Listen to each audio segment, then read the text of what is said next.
చేసిందే లుచ్చా పని అంటే మళ్ళీ దానికి కవరింగ్ ఒకటి. మా నాగార్జున అమ్మగారు. ప్రతిదానికి ఎగేసుకొని వచ్చేస్తాడు. ఇప్పుడు ఒక ట్వీట్ వేసాడు. ఆడేం వేసాడంటే ఒకసారి పెడతాను చూడండి ఇక్కడ. ప్రపంచ స్థాయిలో కట్టిన ఏపీ హరిత టూరిజం భవనాల్లో ఒక నిమిషం. భవనాల్లో సౌకర్యవంతమైన సదుపాయాలు ఉండడం తప్పెలా అవుతుంది? ఆ భవనాలు వైఎస్ జగన్ గారికి వ్యక్తిగతంగా చెందినవి కాదు. అవి ప్రభుత్వానికి చెందిన ఆస్తులు.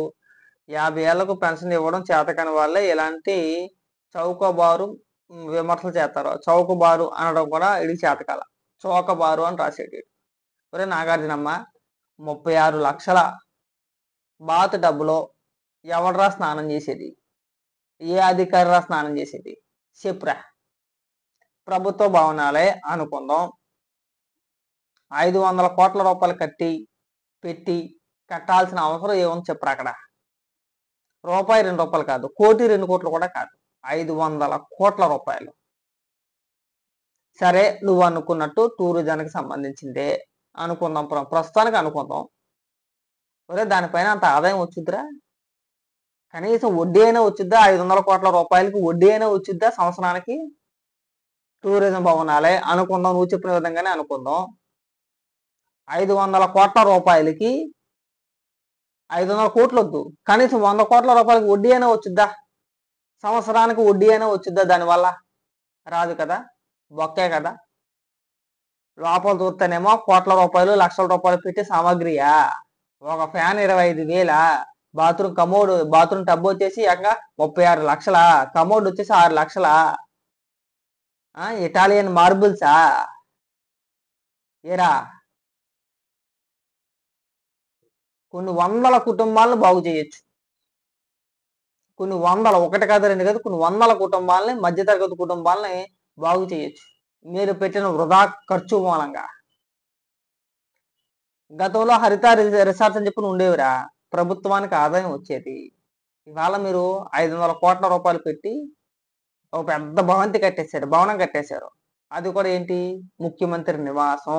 స్వయంగా అప్పటి మంత్రి, ఇప్పుడు మాజీ ఎమ్మెల్యే అయినటువంటి రోజా చెప్పింది. రోజా ఏమని చెప్పింది? మేము 3 మెన్ కమిటీ చేసాము, వాళ్ళు సూచించారు ముఖ్యమంత్రి నివాసం ఇక్కడ ఉండాలి, ఇక్కడైతే బాగుంటుందని చెప్పారు, అందుకు మేము ఆ భవనం కడతామని చెప్పేసి అని స్వయంగా రోజా చెప్పింది. ఎవరు చెప్పాడు? రోజా చెప్పింది. మీ పార్టీ నాయకురాలే, మాజీ మంత్రి, మాజీ ఎమ్మెల్యే, ప్రస్తుత వైఎస్ఆర్సీపీ పార్టీ నాయకురాలు చెప్పిందా లేదా?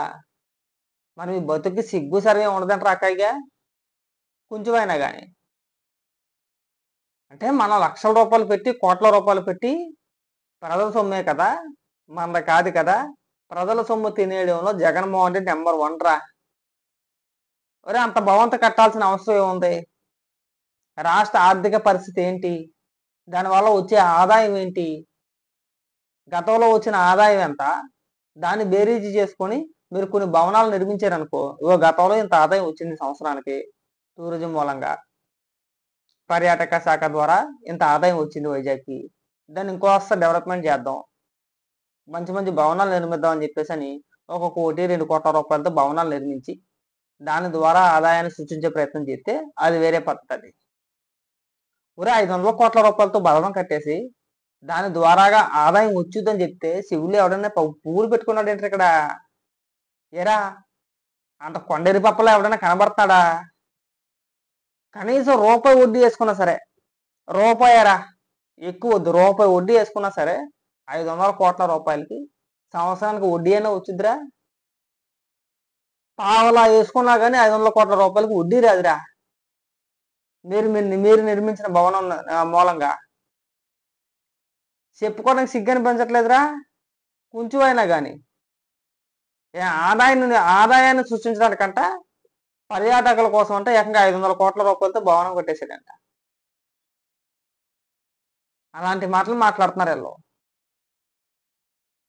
ఇవాళ రేపు మనం 1,00,000 రూపాయలు తెచ్చుకుంటేనే, రూపాయి వడ్డీ అయితేనే మనం భరించలేం కదా. 1,00,000 రూపాయలు అప్పు ఉంటేనే భయపడతాం కదా. అలాంటిది మీరు 500 కోట్ల రూపాయలతో భవనం కట్టేసి దాని ద్వారాగా ఆదాయం కోసం కట్టాము, పర్యాటకుల కోసం కట్టాము, టూరిజం కోసం కట్టాము అంటే నమ్ముతారు ఎవరైనా? ప్రభుత్వం ఏది చేసినా, ఏ శాఖలో ఏ అభివృద్ధి చేసినా దాని ద్వారాగా ప్రజలకు మేలు జరగాలి, ప్రభుత్వానికి కూడా ఆదాయం ఉండాలి ఎంతో కొంత. ఆ ప్రయత్నంగా అడుగులు వేయాలి. ఏమో ఎవడరా 500 కోట్ల రూపాయల భవనంలో వచ్చి దిగి దానికి తగిన రెంటో అద్దో కట్టేది ఎవడే? చెప్పు, ఎవడు కడతాడు అలాగా? ప్రధానమంత్రో లేదంటే పక్క రాష్ట్ర ముఖ్యమంత్రులు వచ్చి ఉండరు. ఎందుకంటే వాళ్ళకి అధికారికంగా నివాసం కల్పించాల్సిన బాధ్యత, ఉంచాల్సిన బాధ్యత ప్రభుత్వానిదే. అవునా కదా? వాళ్ళకి డబ్బులు ఇస్తారా? లేదు. మరి ఏ విధంగా అది ప్రభుత్వ కార్యాలయం అయింది, ప్రభుత్వ భవనం అయింది? అది చేసేదే లంగాపాని అనుకుంటే వాళ్ళు దాని కవరింగ్ ఒకటి. సింపుల్ రా. జగన్మోహన్ రెడ్డి ఒక ఊహలో ఉన్నాడు. 30 ఏళ్ళు మనమే అధికారంలో ఉంటాము, మనకు తిరగలేదు అనే భ్రమలో బతికేసాడు. కాబట్టి ఒక 500 కోట్లైనా 1000 కోట్ల రూపాయలైనా మనం వైజాగ్లో ఒక భవనం కట్టేసుకుందాం, పెద్ద భవనం కట్టేసుకుందాం. కట్టేసుకుంటే సరిపోద్ది. మన ఇక్కడ విలాసవంతమైన జీవితం గడిపేయచ్చు. సముద్రాన్ని చూసుకుంటా, బాత్రూంలో కూర్చుంటా. అది కూడా మంచి టెక్నాలజీతో కట్టాడు. చూసే ఉంటాం, సినిమాలో గట్రా చూపిస్తూ ఉంటారు బాత్రూంలు గ్లాస్తో ఉంటాయి. అలాంటి బాత్రూములు రా. మామూలుగా ఇలా మంచి కళాపోషకుడు అన్న. చాలా మంది అంటూ ఉంటారు కానీ ఏం చేత కాదని చెప్పేసి అని.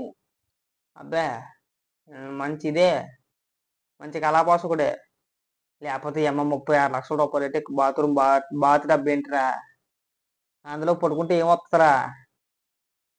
36 లక్షలా? ఒక సామాన్య మధ్యతరగతి కుటుంబం, ఒక 2-3 కుటుంబాలు బాగుపడిపోతారా? జగన్మోహన్ రెడ్డి స్నానం చేసేదానికి పెట్టిన ఖర్చుతో ఒక 2-3 కుటుంబాలు జీవితాంతం వాళ్ళ జీవితాలు వెళ్ళిపోతాయి. కుటుంబాల జీవితాలు వెళ్ళిపోతాయి. ఆ 2-3 కుటుంబాలు వెళ్ళిపోతాయి. కుటుంబానికి 10 లక్షలు వేసుకున్నా సరే, లేదంటే 12 లక్షల రూపాయలు వేసుకున్నా సరే, ఒక కుటుంబానికి 12 లక్షల రూపాయలు అంటే వాళ్ళ జీవితం ఆల్మోస్ట్ వెళ్ళిపోయినట్టే. ఒక సామాన్య మధ్యతరగతి కుటుంబీకుల జీవితాలు వెళ్ళిపోతాయి. వీడు బాతు డబ్బులో కూర్చొని జరకాలు ఆడుకుంటారు అనమాట. ఆ నొరగటు, ఆ నొరగ ఇటు. ఆ నొరగ తీసి పిల్ల ముఖం మీద రాస్తాడేమో, తిరిగి ఆ పిల్లమేమో వీడి ముఖం మీద రాస్తుంది నొరగా. జలకాలు ఆడుకుంటారు ఇద్దరు అక్కడ కూర్చొని.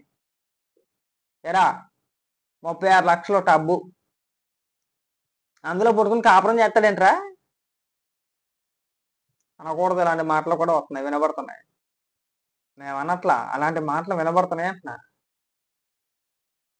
చాలు, చేసిన పనికి మళ్ళీ ఏదో పనులు చాలు, కవర్ చేసే ప్రయత్నాలు చేయమాకండి.